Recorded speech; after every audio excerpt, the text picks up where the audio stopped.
we do a serious one. Yeah. So joining you live from the World Championship 2023 in Barcelona, the Living Legend podcast.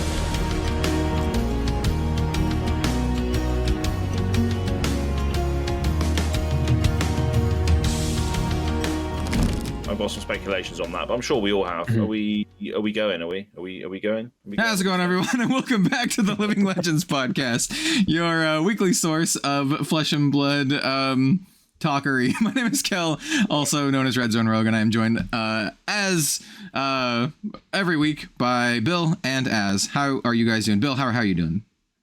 I'm doing very well. I'm excited. We were originally going to do our top 5 Mistveil cards, but then all of a sudden they just dropped like half a dozen cards for the new set. So we have steered slightly, and now we're going to be talking about some of the new stuff, and I'm excited. Yep. So today's episode is going to be basically just all about the new set Rosetta. Yo, I heard you like Briar, and how it is also the all arcane set. That's probably what the title of this episode is called. It's just going to be called like, yo, they revealed the all arcane set or something like that. So we're going to talk all about it. And one of the people who's going to be talking is Az. Az, how are you doing?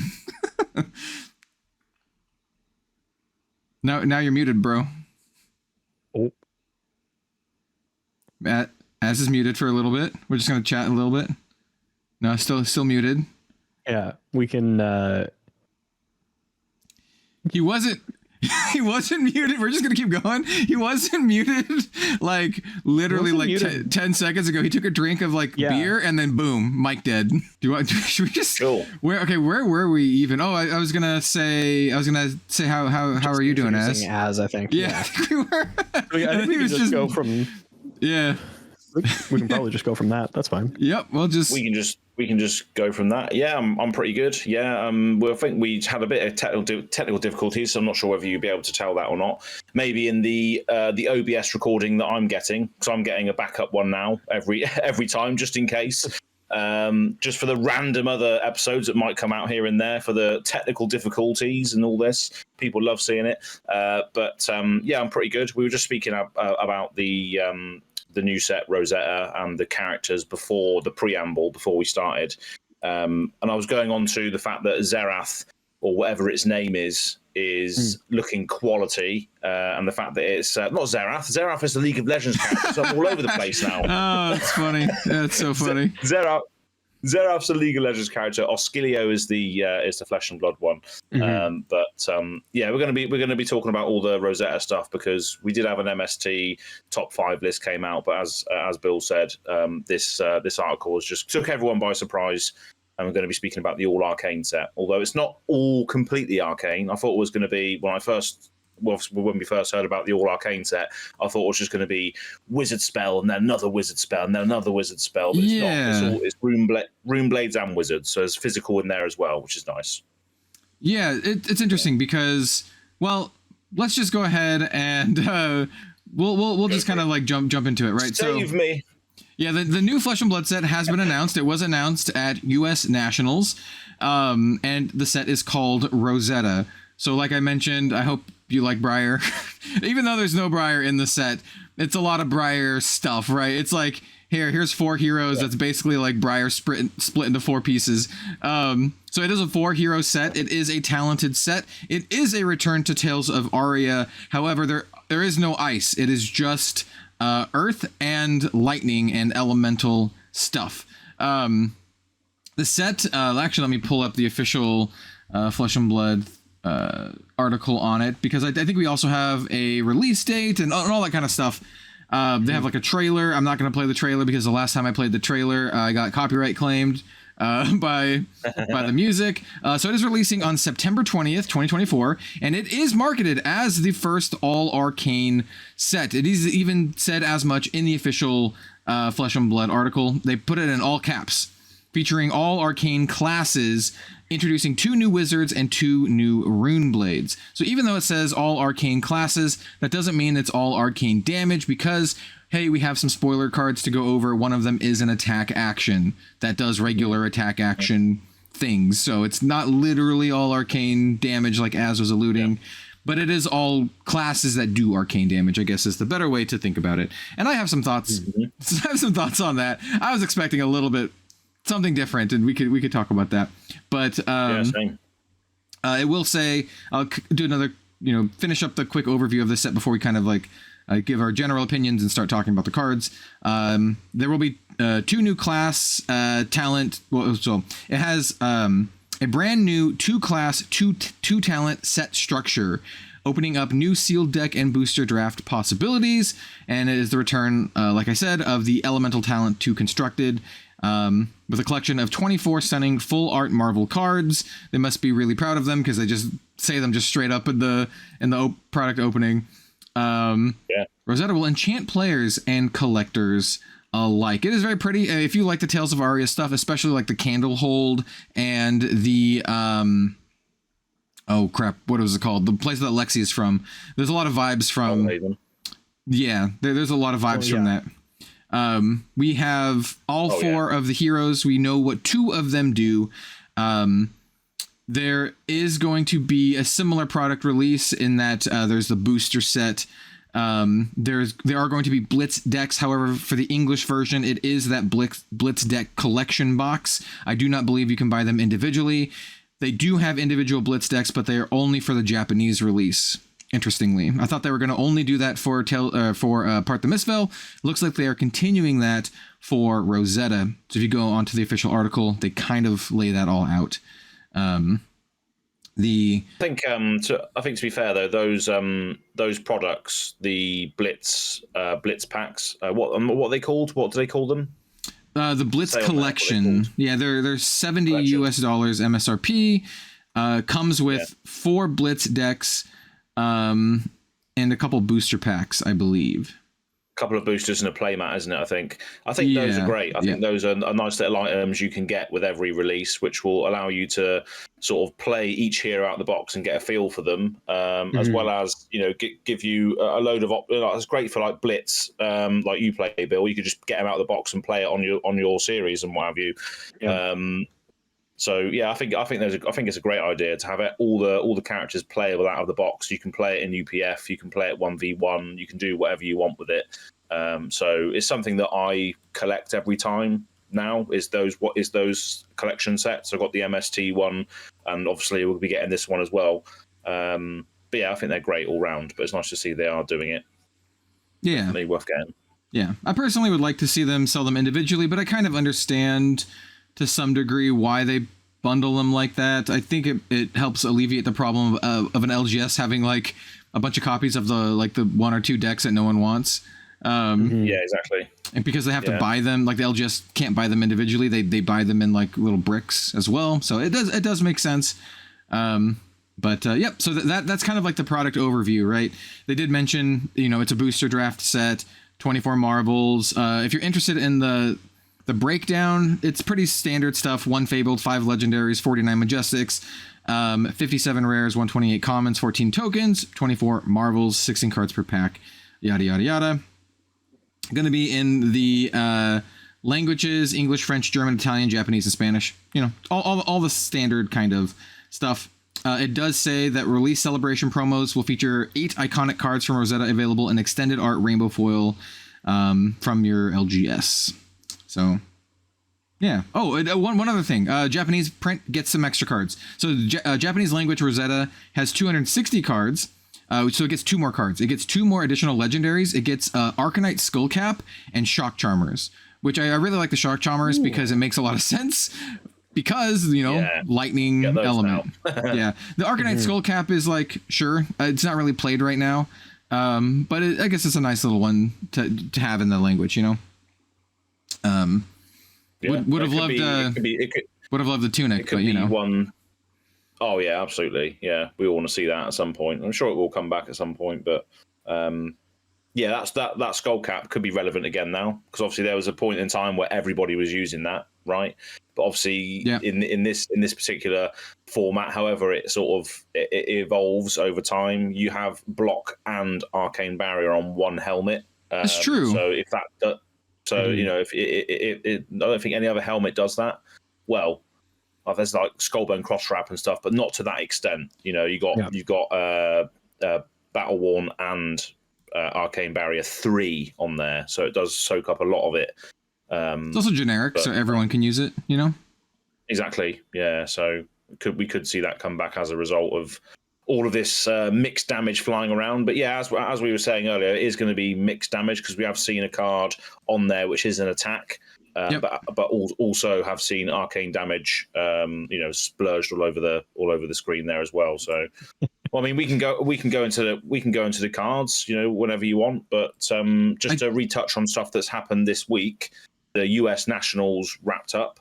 And that was won by Zen. So one thing to point out as well at large is that Zen is absolutely rinsing it.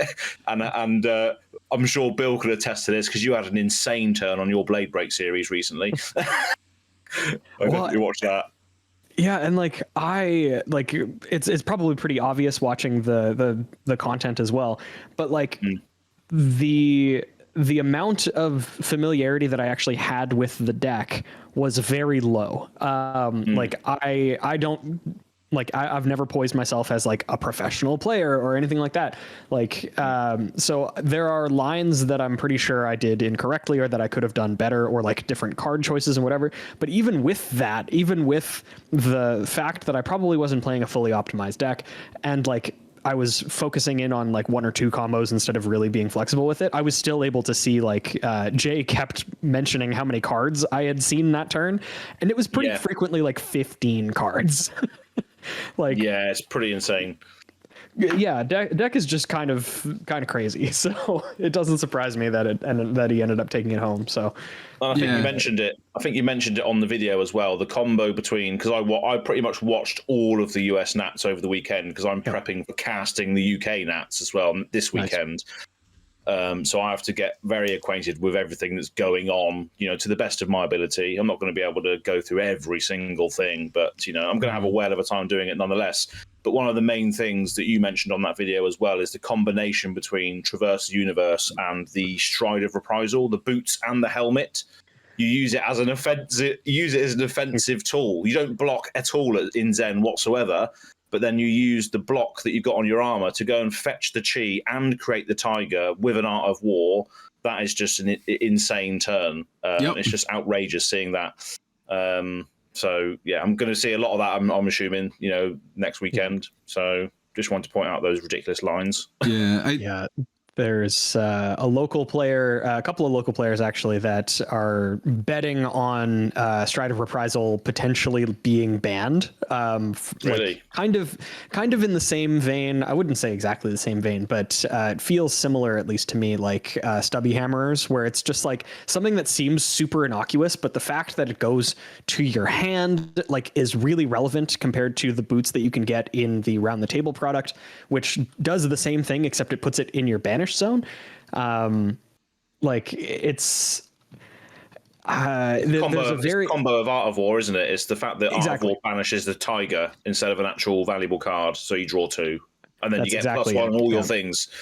Yeah, it's just so free. The crouching tiger itself isn't the issue. It's the fact that it puts an attack action in your hand, and it's an attack action that is very flexible in that if you need it to attack, then you can. Otherwise, it's basically a free draw 2 with Art of War, like you're saying. So. I could definitely see Stride of Reprisal being the piece that kind of breaks the camel's back here. That is just potentially too strong. It would not surprise me in the slightest.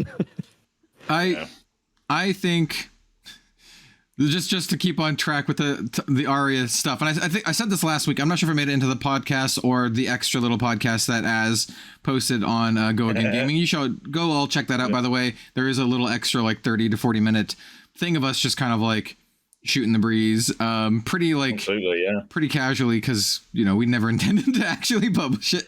But you should watch it; it's great. But anyway, my point is I made the comparison that I think part the Mistveil is like Tales of Aria 2, just in terms of the hero power level. I think they're all very, very strong, and I think it's gonna just take a little bit of time before they all become the problem. Currently Zen is the problem, and that's just because he's Unga Bunga, slam dudes, go face, and that's exactly what Briar was, right off the gate. And that's just because it's the easiest deck to build off the bat, right? And then after time, we had Oldhim become a problem. Then we finally had, pardon me, my voice started to die. Then we finally had Lexi become a problem. Yeah, Hold on, I'm gonna take a drink real quick. that's right. But I feel like this set's gonna, or Mistveil is gonna be the same way, because all three heroes had huge representation on the weekend, and we're gonna see more. And I think it's just because those heroes like New and Enigma are just a little bit more complicated, both to build and both to play. Assassin traditionally is a very complicated class to play, and same with Illusionist. So I have a feeling both of them are eventually going to be very, very strong. And so we're going to talk about Rosetta, which is literally like Tales of Aria 2, but I think mechanically speaking, in terms of power level, I think Mistveil is going to be, you know, that level. Yeah. Yeah. Well, we might get some additional heroes into Living Legend very, very soon. Hopefully, we'll see. Can Zen beat Oldhim's speed run? We will see, but that seems to be the case. You know, it's only been a few. This is the first major tournament, I think, bar maybe a battle hard in Las Vegas that Brody won on Azalea. Again, another deck that's very, very poised to do well into things like Zen, because it can fire interaction. Zen, Azalea, we saw Azalea in top 8 by William Bradshaw. Right. But he played in the league that means nothing. He was playing in the league that means nothing as Prism. So he's doing really well on Azalea. Maybe I can try and reach out to him and speak to him on the Azalea cult. We'll see. But yeah, so a couple of cool things this weekend. But yes, another cool thing that was spoiled during the cast as well was the set that we're going to be speaking about today. But I just wanted to sort of highlight, and it was Evan as well that won on Zen. Yep. Evan got. I think.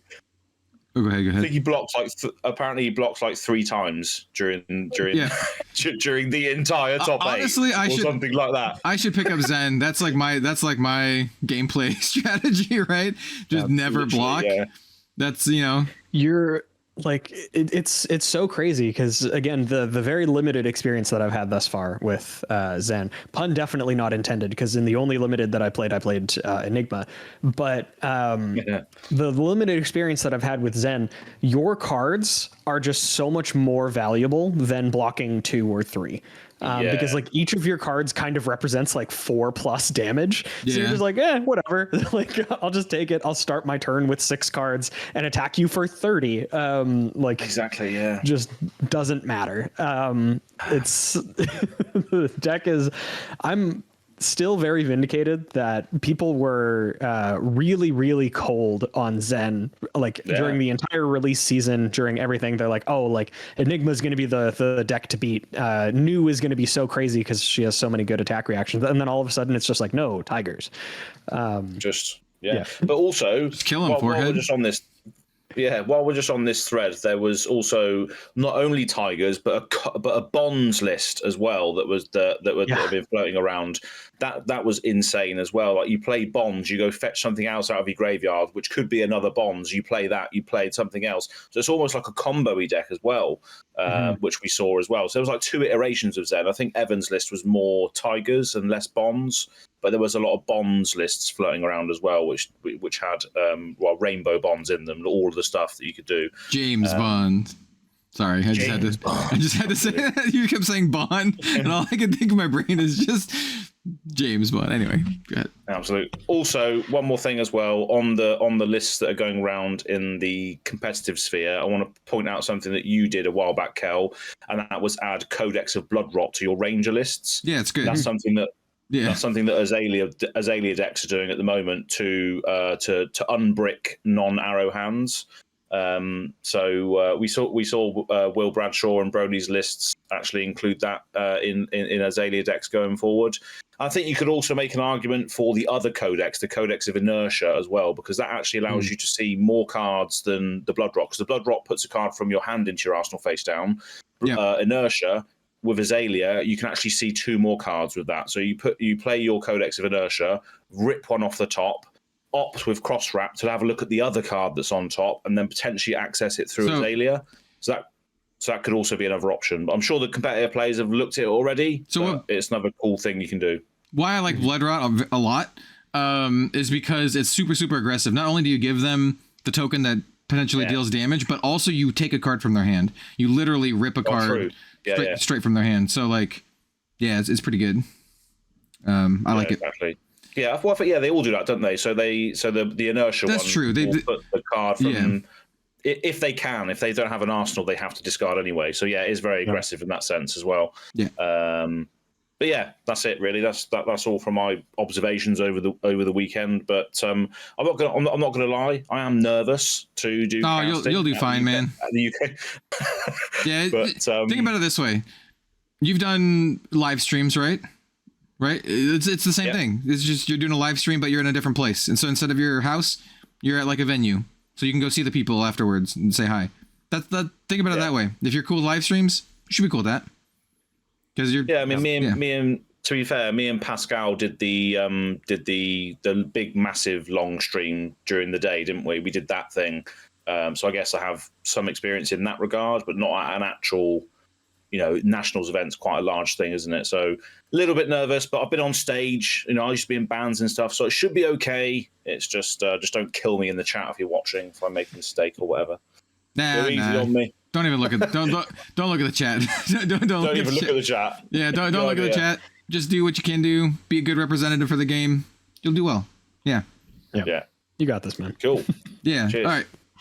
So definitely go check out the UK Nats live stream with Az. And let's talk about Rosetta. So let's kind of give our first like general opinions of the all arcane thing before we start talking about all of the cards, because we have a good number of cards to talk about today.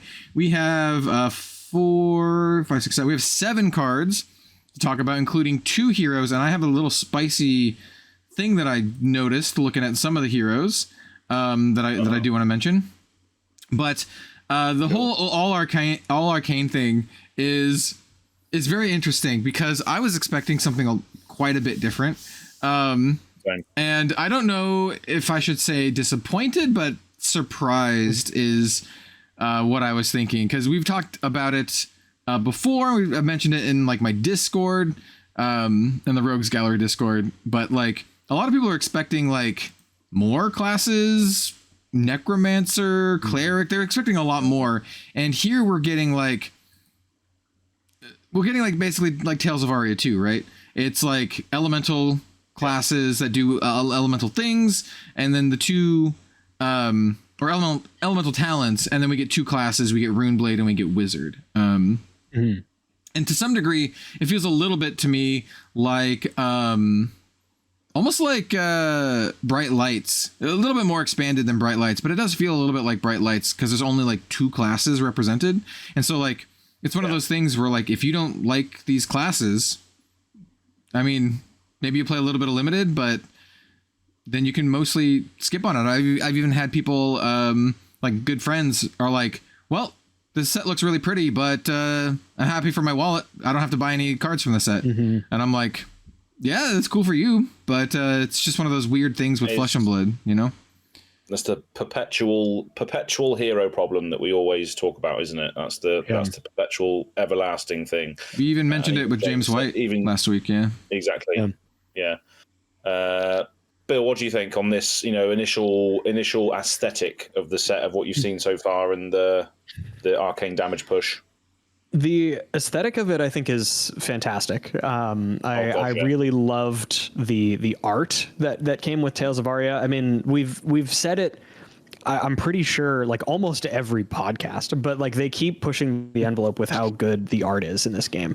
Agreed. And just everything looks phenomenal so far. I can't imagine what the Marvels are going to look like because there's 24 of them. Well, we have seen 4. We have seen 4. We have seen 4 of the heroes.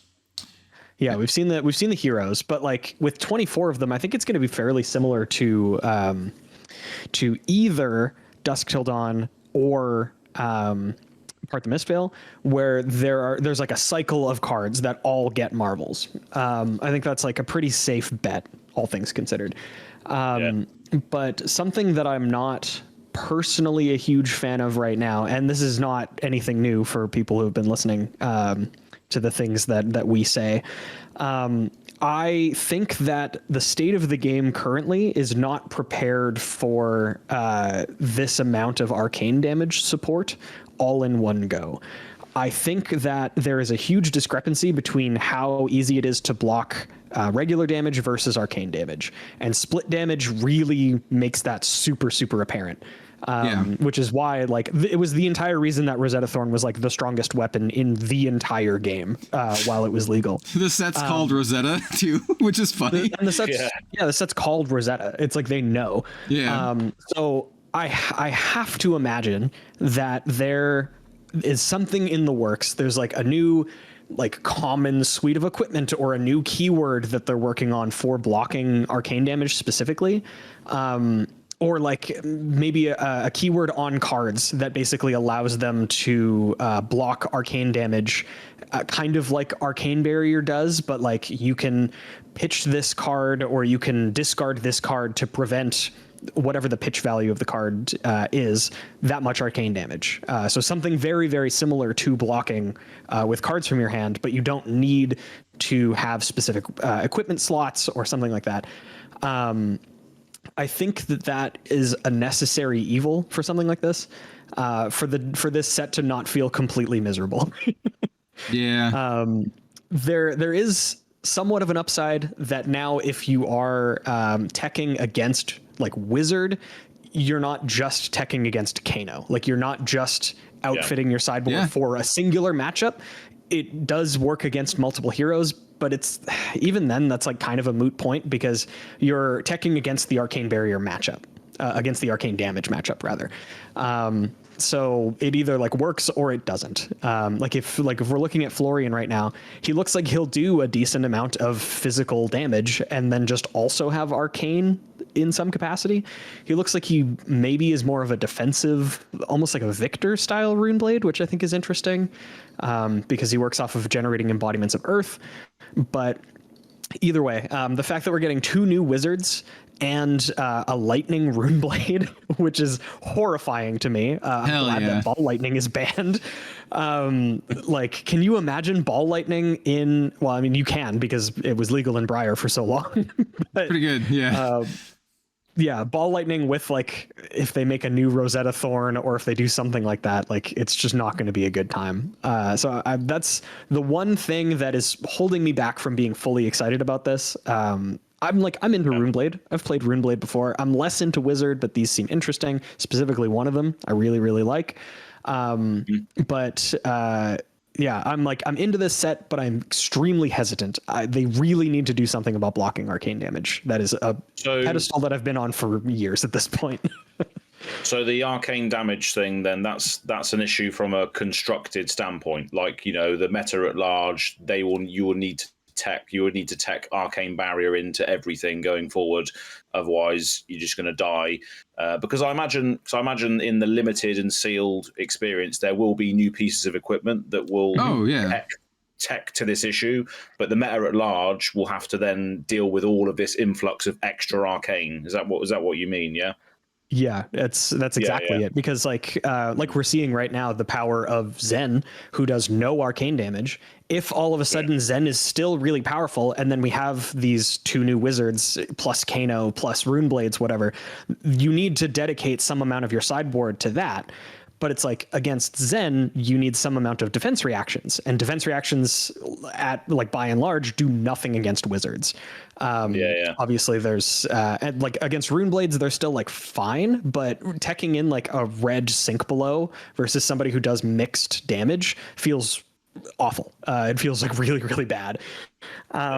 So yeah, I think there needs to be something. Otherwise, I mean, it will kind of self-correct in that if Zen is just so strong that it's able to burst down these wizards before they can do anything, and he just living legends, like sure, it self-corrects, but that means that you have however many months, probably not that many months, but you still have an extended amount of time where the game is just like kind of miserable. You either play this or you lose. So yeah, I think something, I don't have the answer, but I think that is the issue. I think that there is a distinct lack of efficient ways to block arcane damage. I agree. Absolutely. Yeah. We'll have to see if they do some, like you said, some sort of new keyword, or if they lean more into the general damage prevention, like they kind of have been in the last, I don't know, since Uprising, I guess. It feels like they've been experimenting on with ways to prevent just kind of like any form of damage. We even saw it like with the what's the card from Mistvale? It's like the Bastion card that blocks 2 and prevents the next one that you take as well. Oh yeah, which seems really good against Rosetta Thorn, actually. Outfront Bastion. Yeah. I was thinking the K-Kois. The common equipment. Yep, there's the K-Kois. They experimented a little bit with Quell, which we haven't seen come back yet. Interesting. Well, I'm very curious to see where they go with that. I think that's a good point.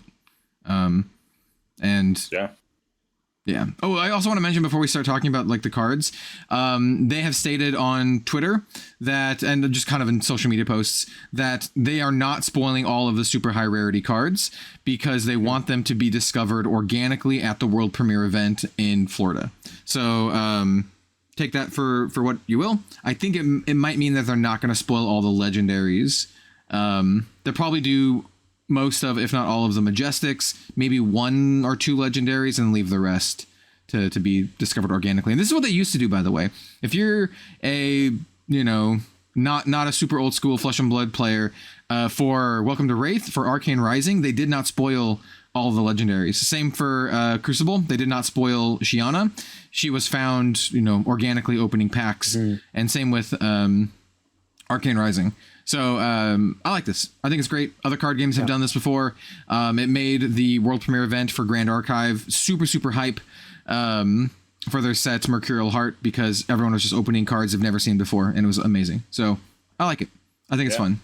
I like the fact that they're mixing, they've done this for a while, haven't they? They've always mixed up how cards are revealed to the world. They've done it in different ways, haven't they? Different spoiler seasons have done, like the Emperor's Armory and, this now. And, they've done loads of different weird stuff with how they reveal spoilers, which is always good. It's always to see them changing up that. But, it's pretty hype. It's like the age-old story of you being at, was it Las Vegas? And someone opened the Corsham and they screamed out. It was the Tales of Aria. Tales of Aria world premiere event. Yeah, no one had never seen a landmark before, and it was super hype. Yeah, I have a lot of fond memories of that event. That was also the first time I ever did casting, and it was good. It was the first big calling. It was great. Good stuff there. I think that's a good change as well, that they're just making it more organic. That's one of my favorite things about, even I have a memory of the story of somebody first opening Corsham and the entire hall just erupting because it was so cool. Yeah. I wasn't even there. And I remember that. And I think that's a really cool thing. So the fact that they're playing into that, I'm a big fan of. Yep. It's kind of taken for granted, especially in other card games, how fast the information just gets immediately thrown everywhere. As soon as a single image of a card gets put up anywhere on Discord, it's immediately on every single social media platform, in every person's DMs. It's a lot, and it makes it so that you're excited for the card right away, and then you forget about it by the time the set comes out. Yeah, it's true. You see a toaster picture of the cars, you're trying to squint. Oh yeah, that looks sick. You can't even see it because there's glare on it and all sorts. And then you've spent all of your excitement about it, and you're just whatever. I guess I'll just start playing with it on Talishar. I don't know. That to me, it feels so much more. It feels so much better to be able to just organically discover these cards. So I do like that change personally. Yeah. Well, speaking of cards, should we start talking about some of the cards? Yes.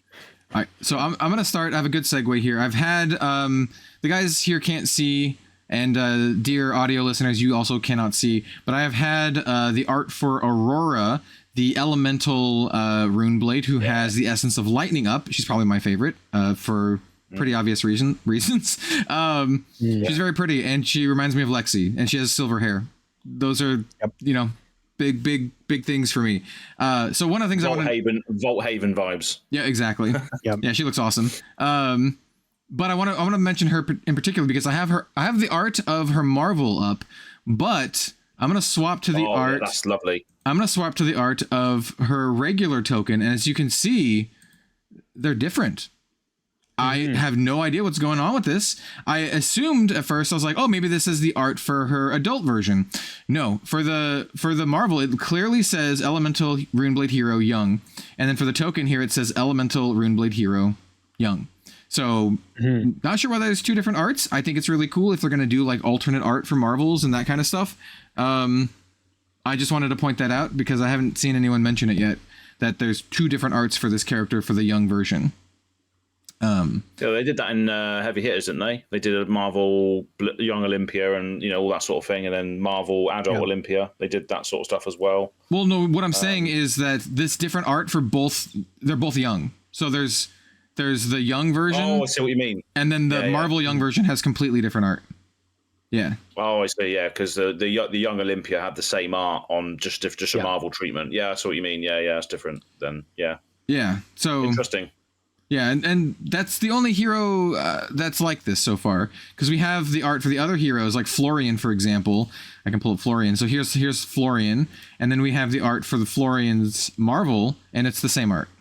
So not sure what's kind of going on with Aurora. It'll be really, really interesting to see what's going on there. So let's just start with Aurora, because she's cool. So Aurora is an Elemental Runeblade hero, young. She has 20 life, 4 intellect, Essence of Lightning, so you can have lightning cards in your deck. And that's it. She has only 1 essence. They have learned their lesson. They're not doing 2. Or 3 if you're Starvo. And she has a once per turn instant ability for 2 resources. Create an Embodiment of Lightning token. Activate this only if you played a lightning card this turn. So she gives go again to her stuff, but you have to play a lightning card, and it does cost you some resources. But it is an instant, right? So you can do that on like your opponent's turn if you can play lightning instant. I think she's really cool looking. Probably cool. Gives go again to stuff. If you don't remember Embodiment of Lightning, do I have a image of that? I do. Embodiment of Lightnings, it's just a token that says whenever you play an attack action card, destroy this and the attack gets go again. So it just sits around until you do that, which is cool. Yeah. And that's what Aurora does. It's pretty sick, yeah. So obviously it gives a go again to any attack you want. So snatches, CNCs, all the cool generic stuff gets go again from Embodiments of Lightning, as we know from the Briar days and Channel Mount Heroic and all this. She cannot use Channel Mount Heroic, luckily. She could use Channel Thunderstep, the best one. And there's another channel. There's another channel as well, which obviously... Oh, the one that they spoiled is disgusting. Yeah, it's actually nuts. Yeah. We can segue into that in a moment. But yeah, currently, as it stands, there are, I think, 2 lightning instants. There's Lightning Press and then Blink, which you can play to then follow on with this. Yeah, Blink gives you an action point, and Lightning Press gives you plus attack, right? Yeah, plus 3, 2, or 1, depending on the pitch. So there are 2 things you can do at the moment, if you want to have a look at that. But obviously, that's not the full story whatsoever. That's just the hypotheticals that you can use at the moment. But yeah, you have to play the thing and then pay 2 to get it. So there's going to be loads of lightning like zaps and stuff for like 0, I imagine, that you can play on your opponent's turn. Then you can pay 2 as an instant to set up your next turn, which might be like a CNC or a snatch with go again, which then leads into something else. You can do like really simple stuff with this too. Like you don't have to play a lightning instant. It could just be any lightning card. So on your turn, you can play something like an Electrify, like pitch a blue, play the Electrify, and then use the other 2 floating to do this once per turn instant to make the Embodiment of Lightning. And so then you can play an attack, trigger the Electrify, get go again. That's a very simple play pattern, but it works, right? And you can do that with the Snatch. So it'd be like a 4 go again with the on hit effect from Electrify and the on hit effect from Snatch. So pretty cool. Yeah. She does seem a little more. It makes me feel like they're making you work more for your go again. Like this is not chain. Like you don't just get it. You have to work for it. But yeah, it's cool. So I was thinking, the 2 cost and the hoop that you have to jump through to play the lightning card to just get an embodiment is going to be quite difficult, which is why I'm thinking of trying to do it on the opponent's turn to then do something into your turn, or even on the very, very first turn of the game. If you can jump through this hoop and you're very good first turn. Second. if you're going second, you jump through this hoop and then you can immediately start with a go again enabler on something that doesn't naturally have it. That could be good. But again, we know nothing yet. But I think she looks epic. Yeah, we got this sort of Final Fantasy vibes. I did a little tweet the other day that she looks like she's holding the Brotherhood sword, which is from Final Fantasy X. I think it's probably my favorite weapon in the game, and it's not even, the weapon hasn't even been spoiled yet. Just because it gives me that feeling of Final Fantasy X, which is probably one of my favorite games. So I can't wait to see what that weapon does as well. Hopefully it is a thing. We'll see. But it looks like a pretty standout weapon to me. It's got to be printed, but we'll see. Oh yeah, but yeah. I would wager so. So yeah, she's kind of like my immediate like first, one that I like the most. We also exactly, yeah. We also have Florian, and he seems crazy, actually. Out of the two, I read him, and I'm like, what? So Florian is the other rune blade. So we have what both of the rune blades do. We don't know what either of the wizards do, but we can speculate based on some of the other cards we've seen from them. So Florian is your elemental rune blade hero with Essence of Earth. Same kind of base stat line, 4 intellect, 20 health. And if there are 4 or more Earth cards in your banish zone, Florian gets, if you would create 1 or more aura tokens, instead create that many +1 of those tokens. So he doubles your token generating, sort of. Like if you generate 1 token, he makes an additional token. And that seems kind of crazy to me. He seems good. I don't know. And he looks really cool. He's like a goth rune blade, which I very much dig. He's got big, like, goth herbologist energy. So yeah, what do you guys think of Florian? So I'm gonna mention one thing that has been mentioned already, but with his ability online, he just gets Mordred Tide. I mean, yeah. Here, it's like actually better than Mordred Tide, because I think that one only cares about rune chance, but this one is also for like embodiment of Earths, like I was saying before. But like rune chants are auras. They are aura tokens. Rune chants are auras. Yep. But yeah, what's the name of the card? Rune Blood Incantation, I think. The one that makes a single rune chant at the beginning of your turn. Yeah. The red one makes 3, which this guy makes into 6. Over the course of 3 turns, you make 6 rune chants. Yes. Over the course of 3 turns. No, that's Blessing of the Occult. I think cracks at the start of your turns gives you 3. Is it that one? No, I'm thinking of the one that's just it comes in with counters. You remove a counter and you make a rune chant. Over the course of 3 turns, this makes 2 per turn. Yeah, I see. Which is like crazy good for 1 cost aura that has go again. And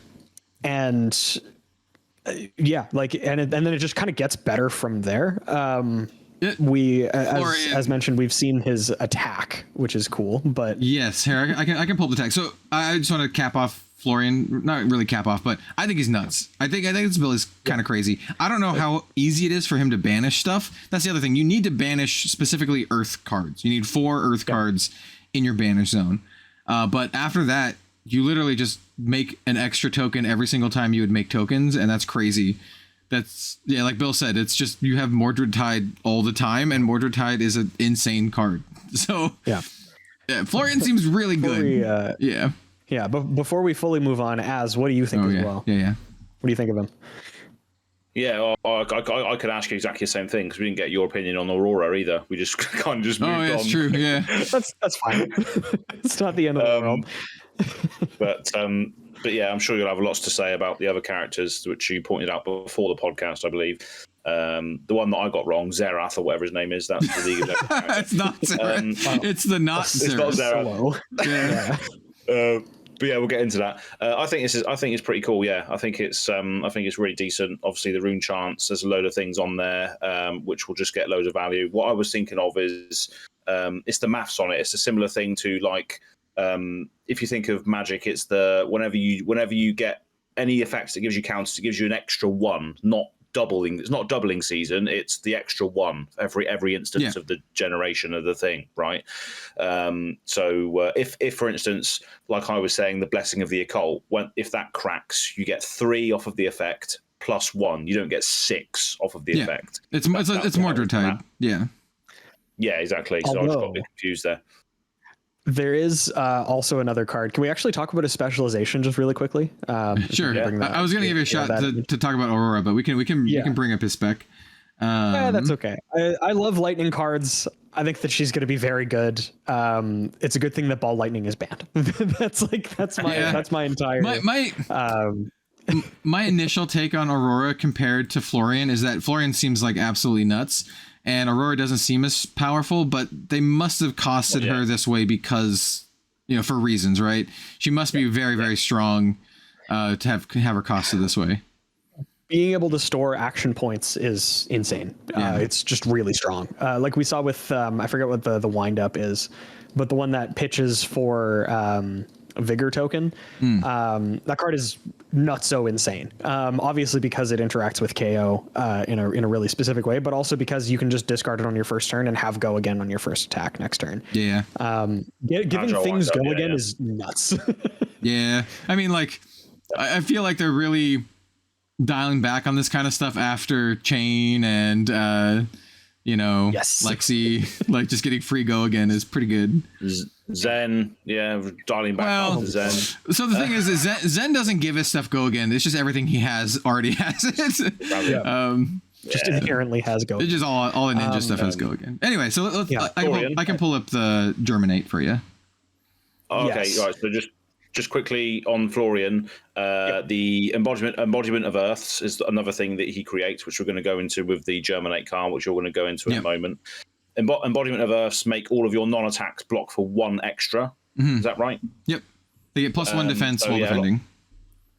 So if you can create multiple of those, all of your 2 blocks will then become 4 blocks instead, and all of your 3 blocks will then become 5 blocks, which is absolutely ridiculous for that sort of mid-range game when you're just trading cards with one another. Well, they had Errata Briar for a reason.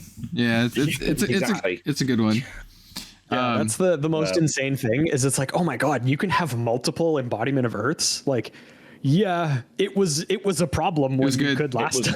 It was good when she would just supposed to be that way. 0 for 4 you a whole bunch, and then on the crackback block for like 1 card, just block 5. Like, that's what I'm thinking with this. I'm thinking of those days where you could get multiple ones, and even though like there was Runeblade cards that didn't block effectively, this allowed you to block effectively, which is just insane. It's also very open. It just says 1 or more aura tokens. It's not like Runeblade aura tokens or whatever. So anytime they make a card that makes aura tokens, this dude is like, gimme. The way that his specialization is worded, which by the way is called Germinate, the way that his specialization is worded, I'm pretty sure if his effect is online, this becomes doubled. So what it is, Germinate is an Earth Runeblade action. It's a blue. It costs XX, which we've seen on multiple other cards before. This is a specialization. And it reads, create a rune chant or embodiment of Earth token, and then repeat this process X more times. And then also gain X plus 1 life. So also really that already as well, like plays into the mid-rangey strategy that Az was kind of talking about, which I actually really like. Now that I'm thinking about this, I actually really like Florian. As a deck, this is very intriguing as a playstyle to me. But yeah, I think the way that this is worded, obviously the ruling could be different because these cards haven't come out yet, but I'm pretty sure the way that this is worded, his hero ability will double the amount because you're creating 1, but you're doing that process of creating 1 X times. So each of those, it'll see, like his ability will see it happen. You'll make 2 for each one, which is great, which is an insane rate. Yeah, because you have X instances of the token being created rather than creating X tokens. Yeah, I think that's the big difference. it basically halves the cost. So like you could, if you're making, say you put 3 into this, into X, so that it would cost 6. You'd create 3 rune chants, let's say, that gets doubled to 6. So you've paid 6 for 6 rune chants. That's a pretty good And gain 4 life. Setup turn. You gain 4 life and too. And gain 4 life. That's a pretty good setup turn. That is good, yeah. Just gonna say that's a pretty good setup turn. Yeah, I would like to note it. It is an or, right? So you choose if you want to do rune chance or embodiment of Earths. So you don't get both. You don't get like 12 tokens for the X equals 3. But it's still like 6 is pretty good. Yeah, it seems good. It seems annoying. Yeah, seems really good. Again, I'm really into this playstyle of like kind of controlling the game a little bit in that you're allowed to be defensive by giving you probably multiple embodiments of Earth, but you're not like a redliner deck. He doesn't seem, at least from what we've seen so far, we've seen 3 cards. He doesn't seem like he'll be a redliner, like, oh, I'm playing a bunch of Scar for a Scar and whatever, and just being super efficient in attacks that way. I think he's going to be the type of hero where you set up your turn.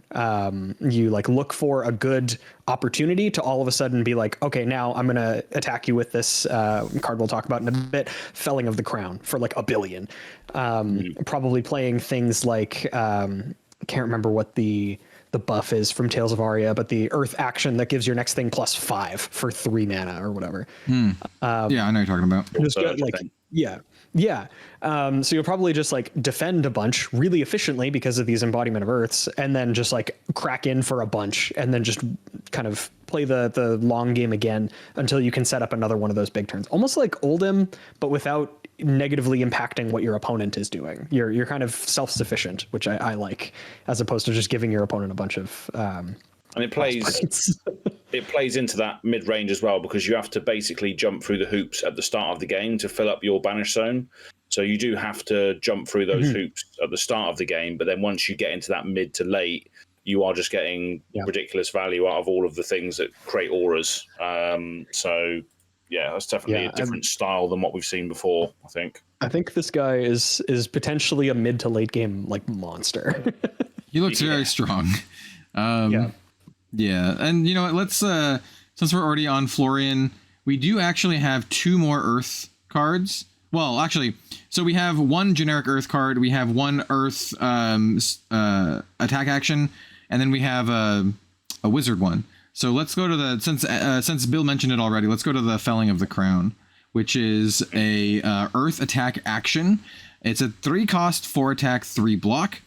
It says if there are 4 more Earth cards in your banish zone, this gets +4. So once again, he really wants you to have 4 Earth cards in your banish zone. If you do, this is a 3 for 8, which is kind of insane rate. And it has a new keyworded ability called Decompose that says when this attacks, you may banish 2 Earth cards and an action card from your graveyard. If you do, each hero puts a card from their hand on the bottom of their deck. It does say each hero, not each opposing hero, so you have to do that too. But Decompose seems like the way that you are going to be banishing cards to fulfill both Florian's hero ability and also cards like Felling the Crown. So this is essentially a card that's a 3 for 8 that kind of rips a card from your opponent's hand, which seems pretty good. Also from your hand as well, but yeah, seems cool. Yeah, so again, it's a mid-range thing, isn't it? If you imagine you've got 2-card hand and you just play a blue and then you play this, if you've got the prerequisites, it's just a great 2-card hand that then does the additional thing if you can decompose, which then fuels Florian's ability. It's pretty sick. This card alone banishes 3, right? It banishes 2 Earth specifically and an action card, which can also be Earth. So this can banish 3, and all you need is 4 to turn Florian like online and discard as well. So this card single-handedly gets you 75% of the way there. So that's pretty sweet. We'll have to obviously see how many effects can do that, if he can do that from equipment, all that kind of stuff, but it doesn't seem like super difficult. And then once again, just forcing a card out of your opponent's hand is like, it's insanely powerful in Flesh and Blood. It's why I like Uzuri, because she rips cards out of your opponent's hand, and this card also does that. I think, yeah, it's good.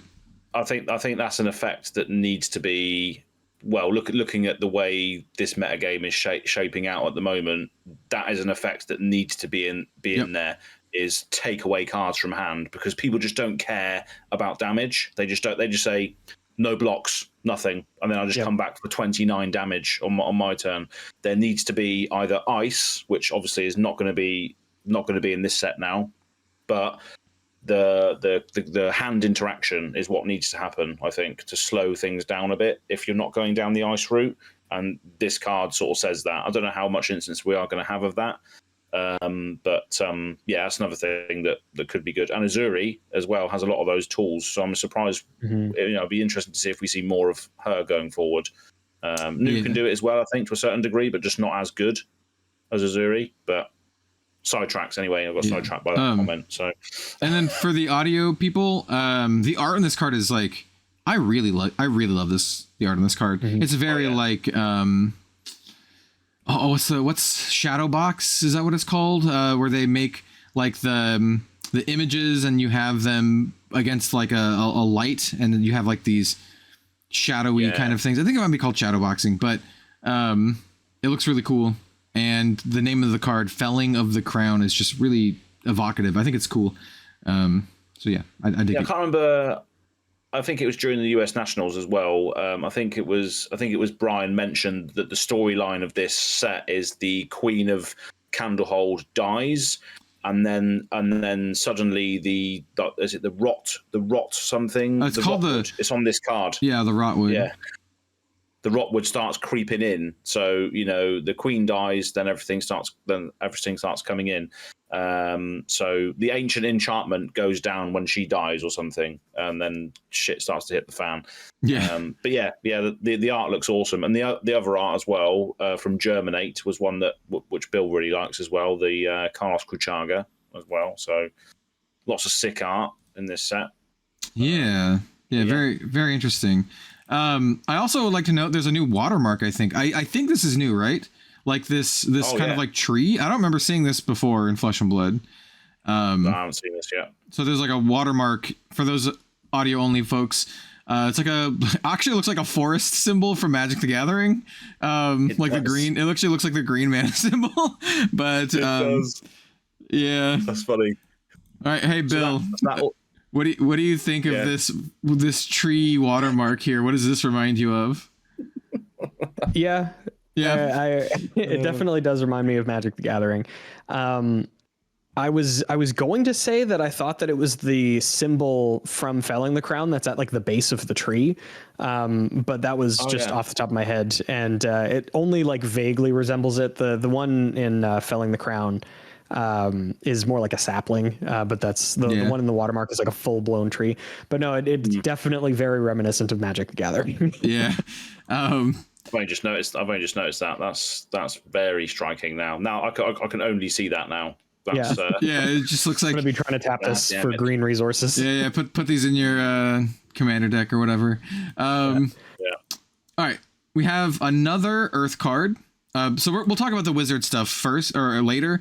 Let's finish up just the kind of generic Earth stuff. So we have a card called Channel the Millennium Tree. I think this actually might be what is that symbol. Like I think this might be. I think so. Yeah. It's a big old bushy tree that kind of reminds me of Corsham, actually. Is it Corsham? Yo, lore buffs. Is the Millennium Tree Corsham? Is it just another name for it? It looks like it. But this card. We got your channels back. So this is a 3-drop Earth Action Aura, 3-block. It has Go Again. It says when this enters the arena and at the beginning of your action phase, amp 3. No idea what that does. Or no, maybe do we know what amp does? Yeah, we do. That's the one that it pumps up the Kindle. Yeah, that's the one that pumps up arcane damage. Yep. So amp says like the next time that arcane damage would be dealt, it deals that much plus the amp number instead. So this will like pump up your arcane damage by 3. So this is kind of like a channel mount heroic, but it's like, arcane damage pump instead of attack damage pump. which is I think it's just the first time as well, so it's not as ridiculous as Channel Mount Heroic, because I think it's just the first time your first arcane damage spell deals damage, but it's arcane damage, so it's easier to get through. I guess. I think you're right. I don't have the AMP reminder text up because I don't play Wizard. I don't remember that off the top of my head. No, it's just the first time that you would deal that. So it's like, for example, I think the real example that they gave in the rules text, like expose or whatever for AMP was with something like Forked Lightning. It only works on one of the two instances of arcane damage that Forked Lightning has. So instead of deal 2, it'll be like if you have AMP 1 from Kindle, it's deal 3, then deal 2. So it's only a total of 5 and not 6. So this would be if you tried to AMP 3 and then Forked Lightning, it would deal 5, then 2, so 7. Instead of the like 10. Forked Lightning enjoyers and shambles. Yeah. However, Scepter of Pain enjoyers are eating good here. For those of you who don't remember, for those of you who don't remember, and something that's very relevant is that this is an Earth action, not an Earth Wizard action, just an Earth action. So this can be used in the Earth Runeblade. But yeah, Scepter of Pain is a Runeblade weapon from, I honestly don't remember what set. This says Dusk Till Dawn. Maybe it is Dusk Till Dawn. I guess it is. But Runeblade weapon Scepter, once per turn action, pay 2 resources, deal 1 arcane damage to any opposing target, create a rune chant token for each damage dealt. Oh, 4 rune chants maybe. Okay. So yeah, this is deal 4 damage, make 4 rune chants potentially. Obviously your opponent can negate some of that, but like, that's a really good rate for something like I was saying. I think Florian might play similarly to Victor or to hold him, or like a mid-rangey strategy. Yeah, I should also note that this also has the channel ability. You know, it's channel the Millennium Tree. It has channel Earth, which is the same as always. At the beginning of your end phase, put a flow counter on this, then destroy it unless you put an Earth card from your pitch zone on the bottom of your deck for each flow counter on it. So, that's pretty cool. Like also, like going back to AMP as well, that also affects things like Surge and Aethertide as well, like wizard staffs that then say deal 1 arcane damage to an opposing hero. That would be deal 4 arcane damage. Go again. Man, the first card you each play each turn get with an arcane damage gets +X. So it's like another AMP on top. It just makes me so bummed that Kraken's Aether Vein left when Icelander left. Like that's such a bummer. It never got its chance to do anything. That poor card.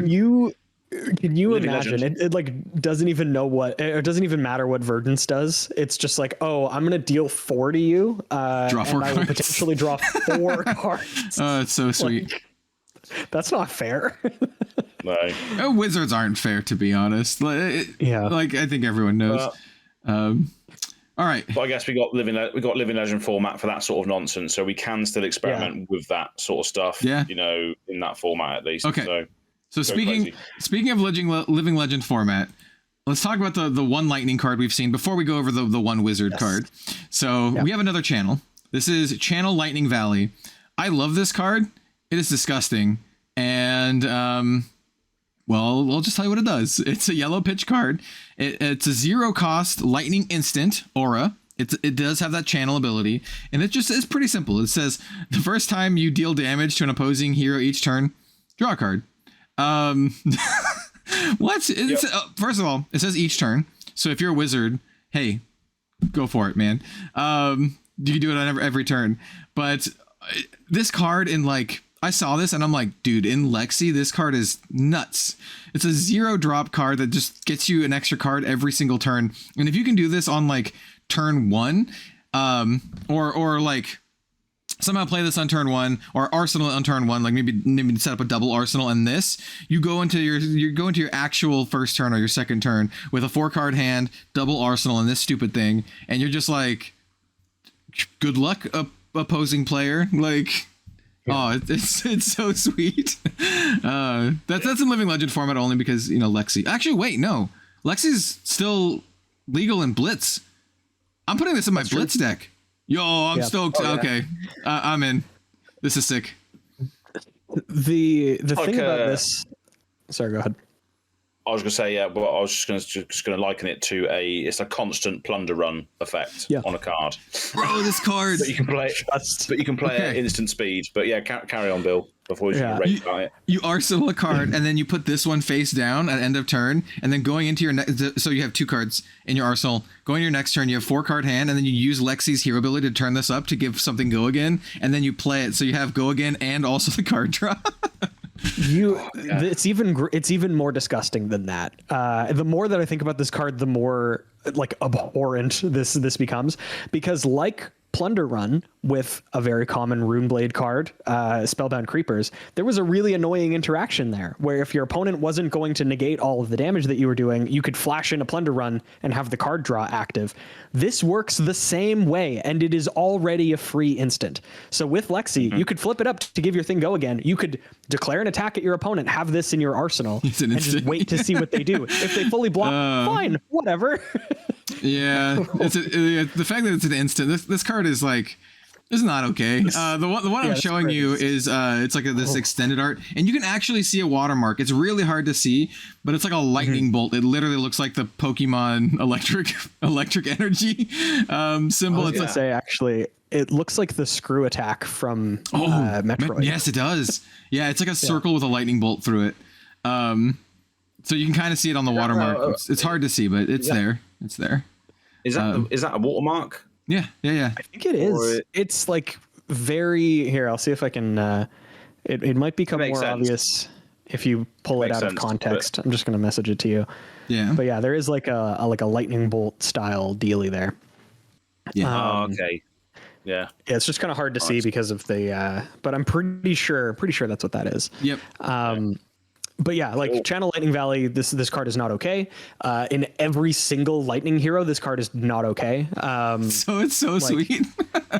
Oh my god. Here's the thing as well. I don't know how frequently this would actually come up, but like this card in Starvo, where you're giving things dominate and go again. Sure, yeah. And it's also a lightning card so that you can reveal to his ability and then also still play it on the same turn. Like this in Briar is insane. Yeah. I mean, like, and then we have the wizard as well that we haven't seen their ability yet. So like you can shoot them on on the opposing hero's turn to draw cards on their turn as well, because it's every turn. Yeah. Oh yeah. Yeah, this card is sweet. This card is making up for Channel Thunderstep being absolute trash. Like this is like this is all of the hopes and dreams for every Lightning player wanting an actual good like channel card, because Channel Mount Heroic was nuts, Channel Lake Friendship was nuts, and now we have Lightning Valley, and bro, Lightning Valley is sick. I love this card.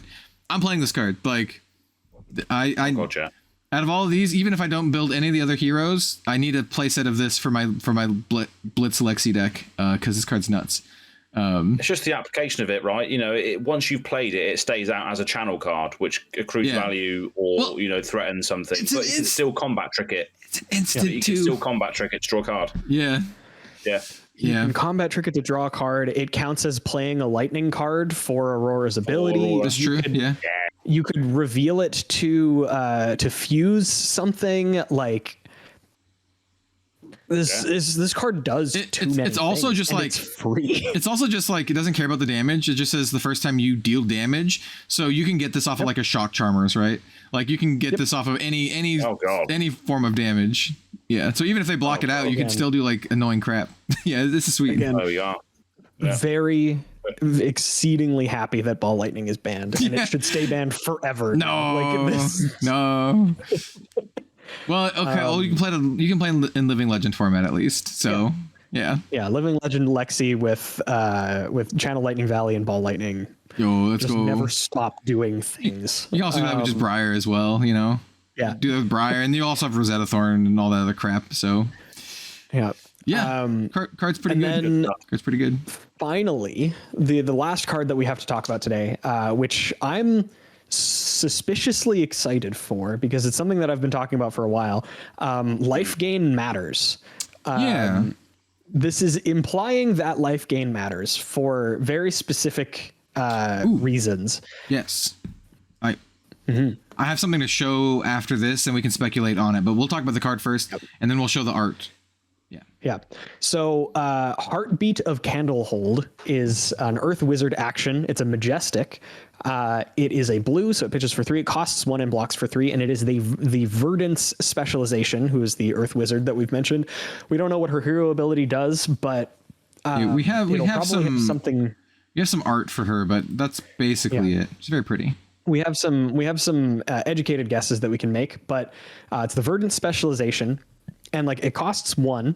It has go again, which is interesting for a wizard action. Usually they wouldn't, but the effect is gain 1 life, period. Gain 1 life, period. Gain 1 life, period. So the idea here is that either she has ways to increase the amount of life that you would gain. Obviously, this doesn't interact with like amp or any of the other the next source of arcane damage, because they only care about arcane damage. Or she has something that triggers whenever you gain life. So like this potentially represents 3 triggers of something. But it's really interesting. I think that this card looks really good, even though on its face, this effect is horrendous. Like this effect is awful for one resource. Yeah. Like it's a blue. It's like a slow blue, 1 cost, sigil. Yeah, but like this is the fact that it's also not an instant, it's an action. At least it has go again. So like on its face, this card is relatively bad, but I think that what it represents is really intriguing, because again, it's either she has ways to turn this from 3 life gain into like 6 or 9 or like 12 life gain, or damage. Like maybe she does like anytime you gain life, deal damage or something. I don't know. Yeah. Which is also incredibly interesting. It could be that she's able to, again, make triggers off of it. Like whenever you would gain life, obviously draw a card would be way too strong, because this would be better than 3 of a kind. Just period. This is better than 3 of a kind if that's the case. That'd be disgusting. So yeah, I'm intrigued as to what this means. I mean, if it was like the idea is that. Yep. That's right. Yeah. So one of the ideas I've heard of is that whenever you gain a life, amp 1 or amp X, where X is the amount that you've gained, because that would feed into converting life gain into damage. So that could be something. But yeah, it definitely alludes to every instance of life gain must mean something else as the main effect. So I was thinking like super base level, very simple. What if it was like anytime you gain life, deal 1 arcane damage? And so, like, if this was a 1 cost, deal 3 arcane damage, gain 3 life, it's pretty good, right? That's a pretty good rate. It's like that's a 6 point life swing. So, like, a 1 for 6 is like not unheard of. Like we have cards that do that already. But like, makes sense. Seems like a good thing. So, yeah. Very intriguing, and it bodes well for Heart of Fyendal specifically. Right. So the thing that I wanted to note is we got a little piece of art. Let me pull it up here. So we have the heroes, right? We have Verdance, and we have the last wizard hero. We'll talk about him in just a second. But we have this other piece of art that is on the article, and it's very innocuous. And it reminds me of something. It reminds me of something blue. And from the Mistveil. So this is a card, or this is a piece of art. It's just kind of got a little... I don't know, like little football shaped thing in the middle with a bunch of swirling green energy and leaves all around it. There's no characters. It's very, very abstract. And here on the bottom, you can see the artist, and you can also see the name of the card, or the name of the art. And it's just called Life. Just one word. Oh, yeah. Life. And I can't help but think that this reminds me of Chi. I have no idea what this art is for. I don't know if it's going to be a new resource like Chi, but it's just very interesting that they just posted this here. And that it very, very reminiscent of that. So just kind of pointing that out. That's very, very ominous. Yeah, absolutely. It's the fact that the actual card name is on there as well. I didn't even see that before. So maybe there's cards that you can pay life for, and that's why you're gaining life back. Maybe. Maybe there's an ability like that. But we've seen that to a certain degree on Chain, where you could pay life away to get stuff, and James said that's never coming back. Necropotence, right? Yeah. yeah, maybe something like that. But that's an interesting observation. Yeah. So leave your comment in the section below as to what you think that means. Yeah. Maybe there's some way to. Maybe they're doing more stuff with like the flip cards. Maybe they somehow will flip and maybe you can cash them in for life, because literally this card is just called life. Good speculation. Yeah. Yeah. So maybe it flips and then you gain a life or something. I don't know. I think they've discovered a really nice design space there, though, because they can make a new mechanic and then just make that thing go back into your deck, similar to how Slay the Spire and stuff works. And I'm sure we're going to get onto. I want to mention Slay the Spire when we get to Oscilio, which is the wizard robot thing. The one that you've called Zareth like 4 times already. That's right. Yeah. It's late, okay? Forgive me. I mean, to be up on the UK Nat stream as well. To be fair, like Oscilio is literally Zareth is the first thing I thought of. I'm like, bro, this is just Zareth. Like he looks like Zareth. Yeah. Zareth does lightning. This is very likely the lightning wizard. Verdance is like the earth wizard for sure. And well, I have him up. Everyone can see him. I do want to note one thing about him is if you look at the bottom, there are people for scale, and there's right underneath the word elemental. You can see the people. Yeah, there's people. He is huge, dude. This guy is like skyscraper. He's like Godzilla sized. I'm like, he's like 80 feet tall. And it says elemental wizard hero young, and I'm like, bro, this guy like does this have like 20 health? Like, how do you fight something like this? It reminds me of like the mecha tanks in Bright Lights. That kind of like weird disparity where like, how do you fight this guy? Like he's so big. He doesn't even need to do anything. He just like swat you and kill you. Like yeah. Looks like it's like guarding a vault as well, right? Like guarding like a like that's what I thought I saw in the art for the channel thing. I thought it was a vault. Because there could be like, you know, vaults in there which have, you know, different things in them, and that could allude to the expansion slot maybe having weapons or whatever. I'm hoping for things there like, you know, maybe Voltaire as a ranger weapon in general, perhaps. But yeah, looks really, really cool. It would be interesting if he was different for the adult version, and by a different I mean like a different form. Like maybe this is like his early form, and then he takes more of a humanoid form for the adult version. Maybe. Yeah. I don't know. It's just interesting. Like Necro Daddy. Yeah, kind of. Like this is a weird hero. They've never really done anything like this. Every hero up to this point has been like very like human. Except for maybe like Data Doll, but even Data Doll was like humanoid, right? She's like an android looking thing. This is like very non-human. It's got like kind of arms, but it's just like big old floaty, you know, I don't know how to describe it. Like rune monster. He's like a he's like an art installation. Yeah, exactly. Yeah. Exactly. And we mentioned it. If you are familiar with League of Legends, he's Zareth. He looks exactly like Zareth. He has lightning like Zareth. I don't think Zareth is like 80 feet tall, but he could be. I don't know. I don't know League of Legends lore. I just know what they look like.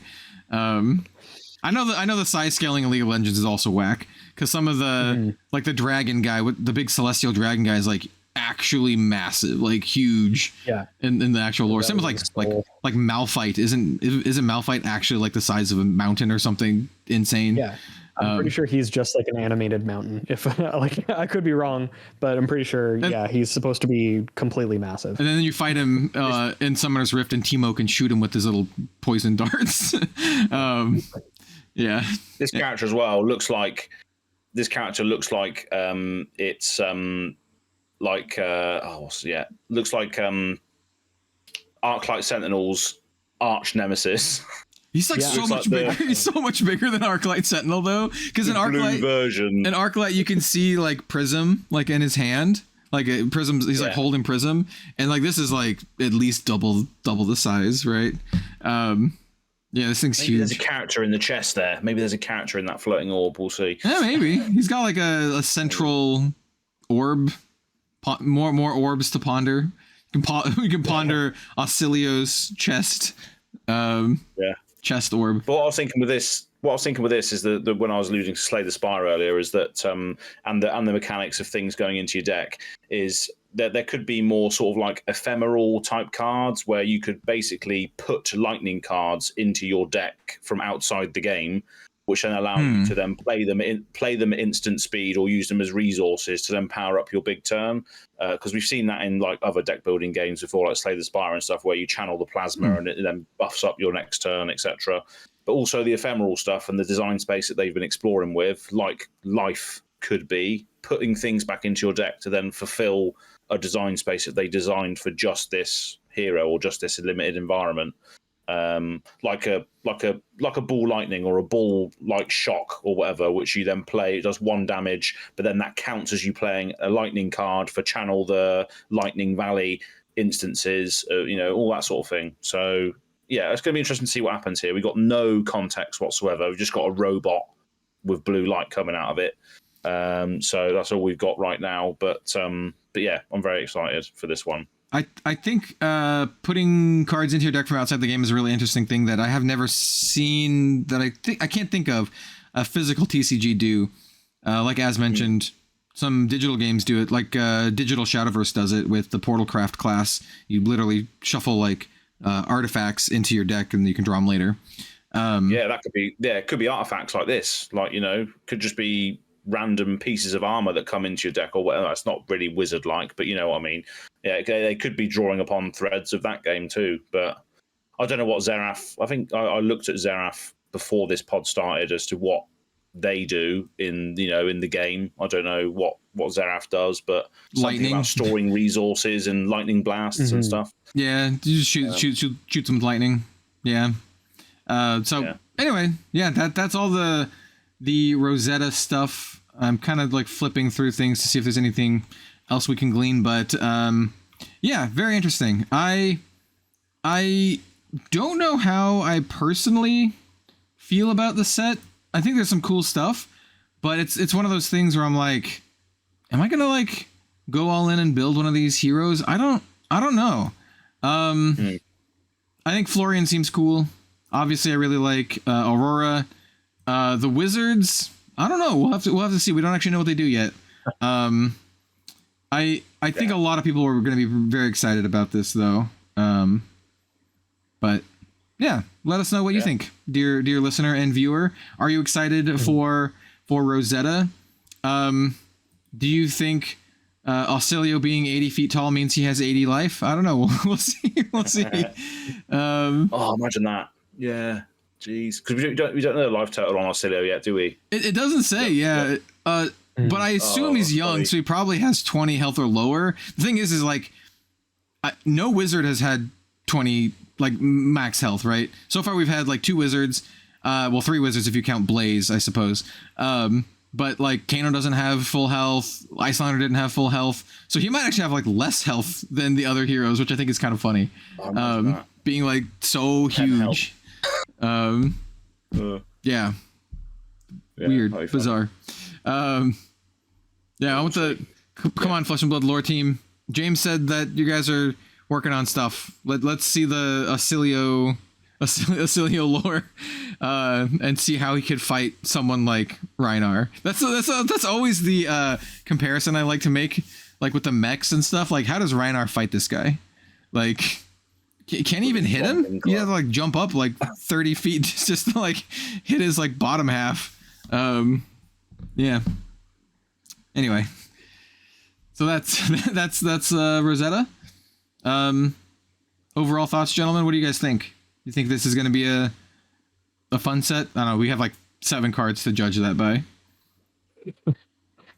Like I mentioned, I am excited, but I'm holding back my excitement until we see the things that they're implementing to make blocking arcane damage better for everyone. Because especially split damage, I think, is going to be miserable when it becomes like very frequent. If they do anything like Rosetta Thorn, which again, maybe they've learned from their mistakes, but that was what they deemed to be the power level that is appropriate for a token. Like for right, token weapon, yeah. That you get in limited. Like, yeah, it's pretty good. Yeah, if they've learned that and they're making split damage like less frequent, then I think that the split damage becomes weaker as a whole. I think that where it is now, if they bring up defensive options to match, the level that they have it right now is fine. But if they don't do anything defensively, I think it is too strong. And I think that pulling it back feels worse than just making defensive options a little bit better. So you mentioned that, and I immediately just realized out of the 7 cards we've seen, none of them actually do arcane damage, except for making Rune Chance. But I just realized it's kind of funny. And increasing arcane damage. Right, yeah, which then also makes it more awkward to block with Arcane Barrier being what it is. I think a really effective way that they could make Arcane Barrier just slightly better without like changing much about their design is making it so that you can pay up to the Arcane Barrier value to prevent that much damage. Oh, okay. So like AB3, you can pay up to 3 instead of just exactly 3. Okay. I like that. Skull Cap wouldn't be totally useless if you don't have a blue in your hand. It could still prevent 1 damage. It could prevent 2 damage. I think that would be a really good start. I do think that there needs to be a different maybe keyword, because obviously they're going crazy with physical block keywords. Like we got Guardwell, we've gotten other examples. But I feel like we've gotten a couple of different ones, but we're still stuck with like Spell Void and Arcane Barrier, and that's it. So yeah, barely even use Spell Void too. It's just like all Arcane Barrier. Yeah. Yep. There is an argument to be made about a card that was printed recently, which can help with arcane damage, and that's something like Battlefront Bastion, which says when you defend with it, prevent the next 1 damage that would be dealt. So it effectively could block 2 sources of damage.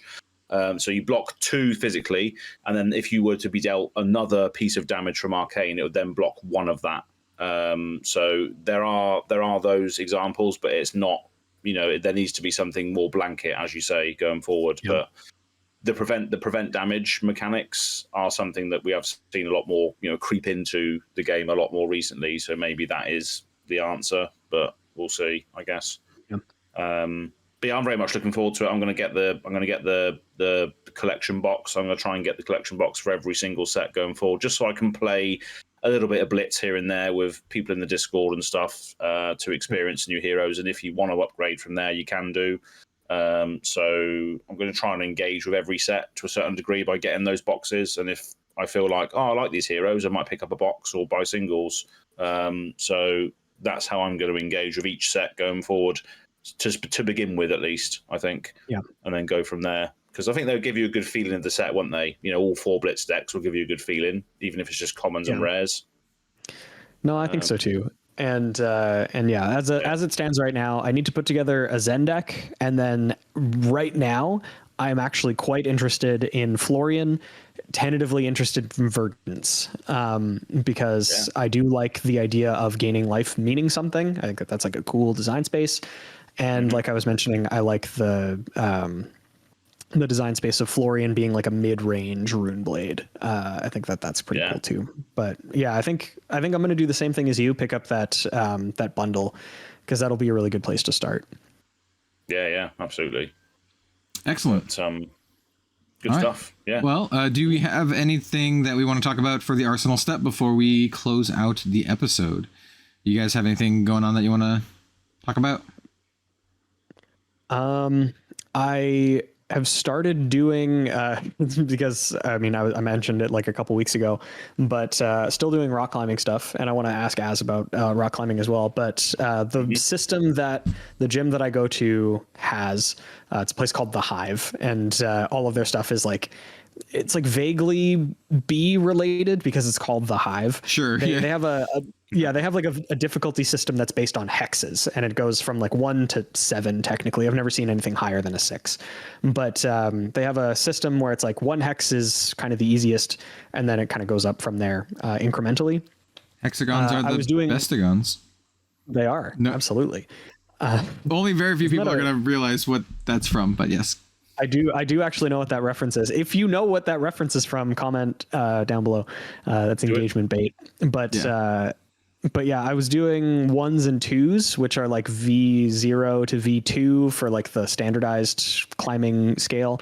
But I did my first couple of they could be easy V3s or like hard V2s, which were 3 hexes. I did those and they're becoming easier. So I feel like I'm making progress. It's cool stuff. Nice. Good. Happy about that. Yeah, I'm still on V1s and V2s at the moment. So I haven't been going as much as I wanted to over the last few weeks, but next week I'm going to be getting back into it after the nationals. But yeah, all my stuff has been watching streams recently of Flesh and Blood. Definitely want to get back into it. It's good fun.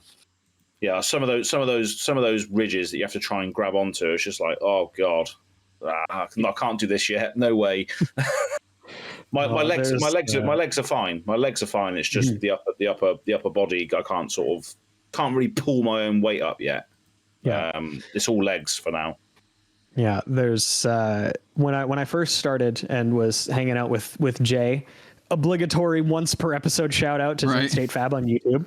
I even put a Zen State Fab thumbnail on the After Hours episode or whatever I called it. On his face appeared on there because you were talking about the double box he got, and I was like, yeah, I'll snip that, put it in. Yeah. There we go. That is still it's still so crazy. His video is up, I think, with the double boxes. So if you're interested in that, check it out. But he got like Xerox the exact same box, which was super weird.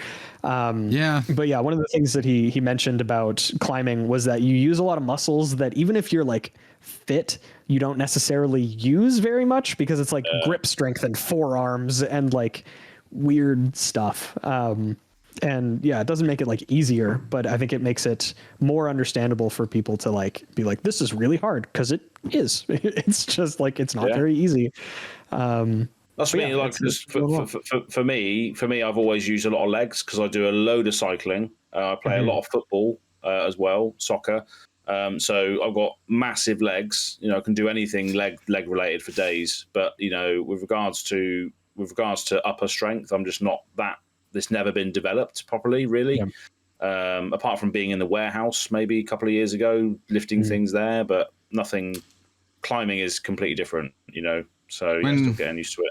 When I was in like my 20s, I would have been very, very good at rock climbing. I was very fit, played basketball, and I used to be able to do like monkey bars, pull-ups very easily. I could pull myself up by like one arm. Yeah. Like I used to be able to do it like almost effortlessly. Now, God, there's no shot. There's like no chance. I'm so like out of shape. Yeah. So it's tough. I'd probably like struggle to do at least one pull up. I don't even know. Yeah, I can't. I still can't do it. My arm strength is pants, really is. But do it the other way. If I could lift a human being with my legs easily, but arms are a completely different story. But there we go. Yeah. All right. Well, we can't all be perfect climbers like Bill. Not even close. Jay is currently my monkey man. So good. Brilliant. Well, cool. Yeah, the only thing I have to say is that in approximately 3 days' time, I will be lost to the world of Elden Ring for probably I don't know, hundreds of hours, because Shadow of the Earth Tree drops. And I've been trying to stay spoiler free. One of my favorite YouTubers that I watch in that regard is called Iron Pineapple, and I know he's the kind of person who's not going to spoil you. So I watched his like quick review on it. Dude, I'm so stoked.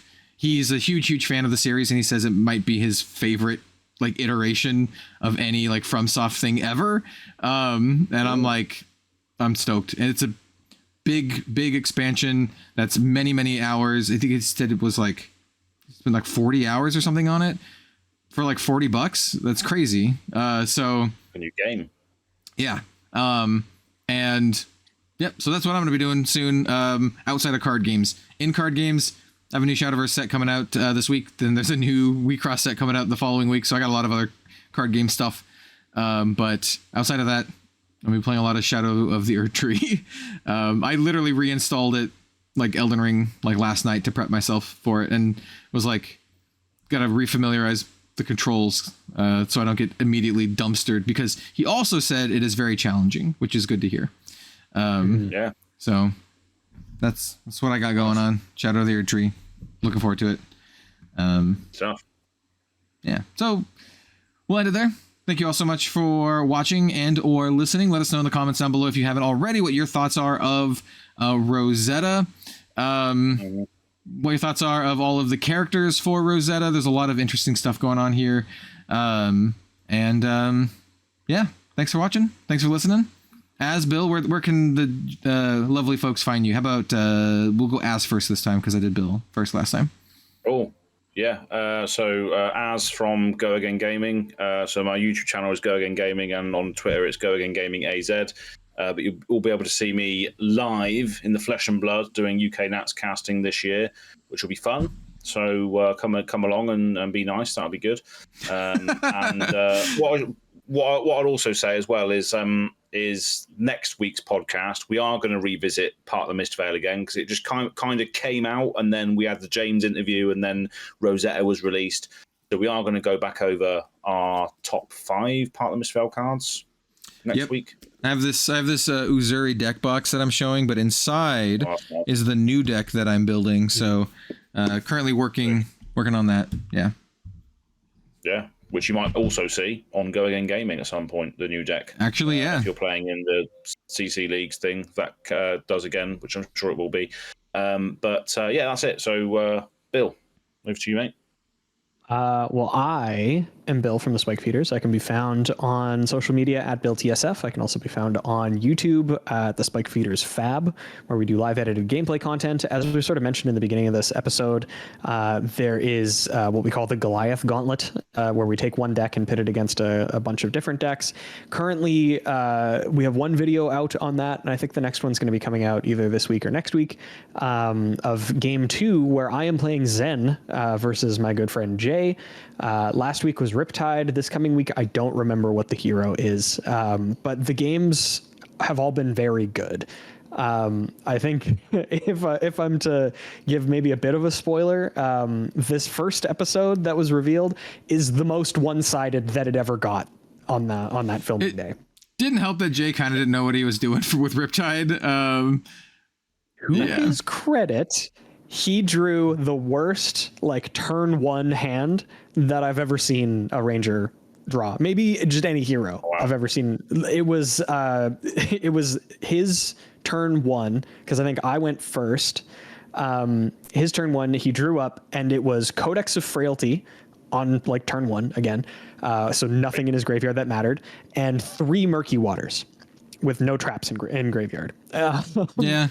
So it's you pitch one thing, you pitch the Codex to load in the Murky Waters, and then pitch the other 2 Murky Waters to attack for 6. And that's the entire turn. And you can't just not do anything, because otherwise you don't draw to replace your hand. And you're stuck. So to his credit. Well, yeah, very bad draw. There's that. I'm not the kind of person to comment this stuff. I think he missed 7 points of damage with the game, but it didn't matter at all, because, well, you should go watch it. Go watch it. Yeah, if you haven't watched it, there were a couple of people that were like, oh yeah, he could have played the Seek and Destroy. He could have gotten damage off of Dreadbore, and he could have. I ended the game at 23 life. Yeah, like I said, the overall result. The 7 doesn't matter. The overall result. The 7 that I kind of calculated didn't matter. Yeah. But it's Dreadbore is one of those things. You think of it as the text I care about is the D-reacts can't be played from hand. You completely forget about the fact that if you put an arrow in, it gets +1, which is that's just one of those things that happen. You're not playing it for that reason most of the time. Although Riptide does turning on Bolton shots by using that ability, but yeah, it's just one of those things. You will miss things, but it's nice to see Classic constructed on Spike Feeders, which is good. So hopefully we see more of that. Yeah, we'll have to see. There'll be at least 3 more episodes of that, and then I kind of have to decide what we're doing. But yeah. Good stuff. So check that out. Go check out Go Again Gaming. Like I said earlier, there's a little bonus episode of the podcast over there. So if you want to hear us shoot the shit for 40 minutes, go ahead and check that out. And stay tuned for next week. We're going to talk about more Part of the Mist Veil stuff, because like Bill said, we kind of skipped over it a little bit. We do want to talk more about it. The set just came out. It's still pretty recent, and we got some cool stuff to talk about. So join us there next week, and we'll see you then. Thanks, everyone. Yeah. Bye. Cheers. Bye.